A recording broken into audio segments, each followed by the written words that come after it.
In today's journey, we'll be preparing a Moscato the easiest way we know how, by using a Craft A Brew Moscato 1-gallon kit. We of course start by sanitizing all of our equipment. Simply mix half the sachet of sanitizer with 1 gallon of hot water. The goal is to maintain 1 minute of contact time with the solution. This can be done by either submerging the equipment or sloshing it around inside of a larger vessel. As long as it stays wet for a minute, we're good to go on to preparing our bentonite. In a sanitized vessel, you will want to take 240 milliliters of warm water, or at least a cup. And to that, we will be adding 5 grams of bentonite. Omitting this step, or not mixing vigorously enough, may lead to a finished product that is cloudy. If this does happen to you, don't worry, as you can fix it with gelatin. However, we do recommend doing things right the first time. And a tool that we use to make sure this happens is a battery-powered immersion stick blender. This not only makes it easier to mix by having a motor do it, but this also helps incorporate extra air, which is good for the yeast later. And of course, this, along with any other tools that we use to make our life easier, will be available in the description through our affiliate links. If you do decide to do it manually, please keep in mind that you need to dissolve the clay completely, as failure to do so may lead to subpar clarification. And since even red wine shouldn't be cloudy, you probably don't want to skip this step. Just like you probably also shouldn't skip the step of sanitation. Both are important to making quality wine at home. It just seems that some people are fine saying "oh well" to the bentonite when they forget it, or deliberately omitting it when making their own recipes. And this is especially sad when they're trying to make something with a fast turnaround time, because adding bentonite mixture to a fermenter before fermentation starts means clarification starts before fermentation. It's always good to have that clock ticking. In fact, we're going to see so much fast clarification on day 1 we will see clearer wine. Although we will then make it cloudier by the yeast fermenting. But it all comes around in circles. Just as this circle always comes back to haunt me. In fact, because I used to have such problems removing this cap, I used to just cut the side off. But now that I know it's secret, that if you were to say take a sanitized dull knife and wiggle it in and pry it up, you have an accident just waiting to happen. Just cut the corner. Just use sanitized scissors and cut the corner. The instructions specifically say add juice. Never actually says remove the cap. So once you've chosen a safe way, squeeze the sack a little to make sure that it's fully mixed up, and then add it directly into the fermenter with the bentonite. Just be sure to get every last drop in there because it's concentrated sugar solution. Every little bit counts.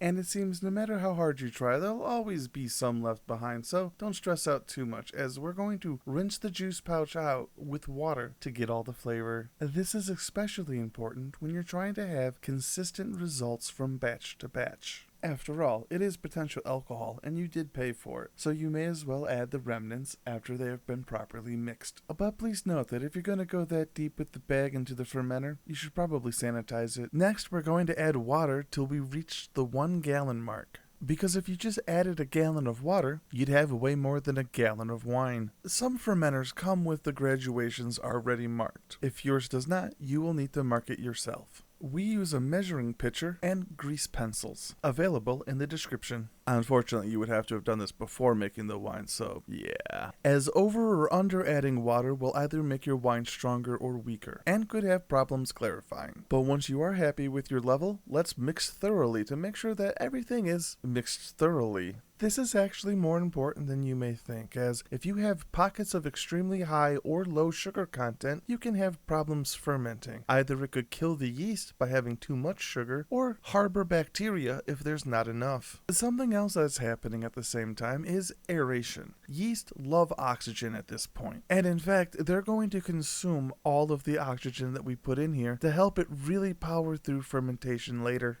This can also be a last-minute chance to mix in any more bentonite that you may have missed earlier. And with that, we just have one last thing to do today, and that's add the yeast. Of course, make sure that you cut it open using sanitized scissors, and then just pour it on in. There's not really a lot of art or science you need to do to this. We could be doing more, but this kit is designed to be pitched like this, with the final task of the day being add the lid with the airlock.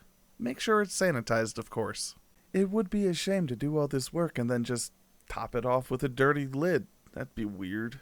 If this is your first time using an airlock though, do keep in mind that it should be filled with sanitized water about halfway. You don't need it to be completely full, in fact it'll make it not work, and if you put in not enough, it'll also not work. We're going for that Goldilocks zone, and most of them will have a line on it to let you know what the proper level is. And if you're a normal home brewer, you're ready to start waiting 14 weeks, but for us, we like to add a tilt hydrometer. It just lets us know what's going on during fermentation and when it's done and ready to go. Now we wait for this must to turn into wine by the power of yeast. We do this by placing the fermenter in a room that's about 70 to 75 degrees Fahrenheit, 21 to 25 degrees Celsius, for about 14 days. It's definitely a hurry up and wait situation, but as you can see, 40 minutes later, we can already see a decent amount of clarification starting. But don't allow any of those floaters to discourage you. Everything is going as planned. Even when 4 days later, everything looks like it may have gone back to square one during fermentation. Rest assured that this is just a side effect of the yeast doing its job. Give it a minute. Because as you can see on day 14, we're ready to do our transfer into secondary. And if you're ready to help take this channel to the next level, maybe check out some of our products that we have listed on our Smug Mug. We have this handy dandy magnet with cheat sheet attached, and you can get some of Phil's art. Pick your favorite image, put it on your favorite material, and have it shipped directly to you. Now back to our regularly scheduled transfer to secondary. Like before, make sure everything's sanitized. That foam is sanitizer. That way you know I sanitized it. I also took the opportunity to sanitize one of my favorite pieces of equipment. Sure, you could do this the grandpa's way by using a racking cane or an auto siphon, but ultimately this hobby is easiest when things are done the easy way. Also, visually it looks cooler if I just do it side by side instead of having to do like the tier system. We did speed up this footage by 600%, but it took about 3 minutes to do this transfer. And honestly, if I were to do it again, I'd slow the pump down a little bit so that we would kick up less of the leaves from the bottom, creating a more clear transfer. But all in all, it'll be fine as we are headed into the clarification phase anyways. Regardless of what equipment you choose to do this phase, you will always come across the question, how far do I push it? Do I want more wine or do I want clearer wine? That is a question you will have to answer yourself. Just don't dwell on it too much. Remember, this is supposed to be a hobby full of fun and excitement. Are you having fun yet? Because I know I am. Any time that I get to use my vacuum sealer for anything makes me feel justified for buying it. And mostly we're just using it for the shock value. As according to the instructions, you're supposed to whip the wine using a racking cane. Just sounds silly, but it is a good way to beat the bubbles out. But when we do it with a vacuum, you can actually see the bubbles rising out of solution. And it's really good for us to be rid of them too, as they can lead to off flavors in the finished product. It can also inhibit the ability for the clarifiers to work properly, leading to wine that just never stops being hazy. But don't worry, I hear ya. Using a vacuum sealer to degas your wine is a bit of a luxury item, and because it's more of a gradual process, it is a time investment, albeit not very labor intensive. And like always, Phil has a tool for that. It's the same tool from earlier, a battery-powered stick blender, but this time with a whisk attachment. And also this time, we want to make sure we don't incorporate a bunch of air in. That's why what we'll do is only activate it once the whisk is completely submerged.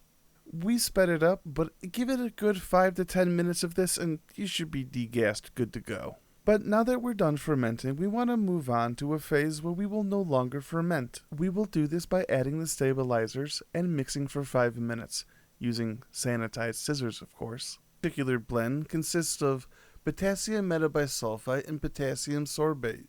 These two stabilizers work slightly different from each other to prevent any other microbials or yeast from producing any more. This is extra important when making a Moscato, as we're about to add extra sugar. If the yeast were to eat this, not only would we end up with more alcohol, but then we wouldn't have that signature sweetness that Moscato is known for. And wouldn't you know it, just by happenstance, that is actually the next step we need to do, is to add the second juice pouch. Now, of course, Phil could be smart and do it the smart way, the safe way, and use the scissors that he has in his hand to just cut the corner off the pouch. But instead he's going to pry it open, risking puncturing himself.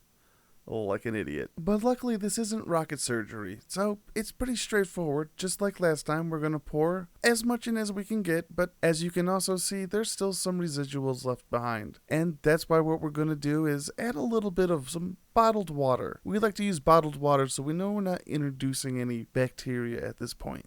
And yes, there are more professional and better ways to do this, but this is an entry-level hobby kit for having fun. And now that everyone is having fun, make sure to thoroughly mix and get a final degassing in before adding the clarifiers, which, just so you know, is chitosan, a byproduct of shellfish. Therefore, if you have a shellfish allergy, you probably should not use this ingredient. Please comment below if you need any help deciding what to use in place. Currently, our go-to recommendation is Biofine. But regardless of what you end up using, please keep in mind that you are putting something in that deliberately falls out of solution. So that means that when we mix this up, you want to do a really good job. You want to make sure that it is thoroughly incorporated and that the moment you're done, it's everywhere. Otherwise, you may end up with a residual haze that is difficult to get rid of. Once you are happy with your degassing, we will replace the lid and airlock one last time before we put the fermenter away to stabilize and clarify for 14 days, again at 70 to 70 degrees Fahrenheit or 21 to 25 degrees Celsius. But as you can see, after only 3 days, we can already start to see the clarification taking effect. And even though someone's been messing with my lights, you can see at 7 days, there definitely is more clarification happening as well. As by the 9th day, we're also able to start seeing the gradient of the clarification that's happening, where it's definitely clearer at the top than it is at the bottom. And here we are at day 14, where I'm not actually comfortable with bottling this. I would like to see it clearer. So what we're going to do is wait. Day 21, I'm liking this a lot more. So what we're going to do is sanitize the corks that come with the kit and start the penultimate task, bottling. You'll want to start by sanitizing 4 to 5 750 milliliter bottles. Go for the standards, as screw-offs and cappables won't fit the corks properly. In an emergency, you can try using a liquor bottle in place of a wine bottle. The wine won't know the difference. And yet again, Phil's sidekick, the anti-gravity pump, makes a return. Although if he was really cool, he would have moved into another fermenter before doing the bottling. That way he wouldn't have to worry about pulling up any of the dregs or leaves at the bottom. But if this is your first batch, what I would recommend is don't worry about the details too much. Practice on your execution. That is the most important part of this process. And hey, he's doing this one-handed using this pump for the first time like this. Cut him some slack. But as you can see, he nailed out the proper fill level, which is right at the shoulder. And once you get done filling all of your bottles, you're on to the final task, which is corking. And in this case, does not require any fancy equipment or extra human strength. You're literally just going to take the corks and push them right in. Of course, don't use excessive force, don't bang them, and just slide them in. And because they're covered in sanitizer, they should be pretty slippery and just go right in without a fuss. And with that, you're done. That's making the wine. Last thing to do is just let them age. You could drink them now, but while they're overly sweet in the beginning, once you let them age a couple of weeks, it mellows out into a nice fruity bouquet of apricot, mango, and citrus. However, I do feel that some of these flavors could be a bit muted when compared to a more traditionally made Moscato. And if you feel like you got something out of this video, don't forget to check out the links in the description. And of course, don't forget to like, comment, and subscribe, and check out some of our other videos, such as when we made the Moscato Black, or check out the video where we go in depth to what you can really do with that little mini pump that we have. Until next time, happy brewing.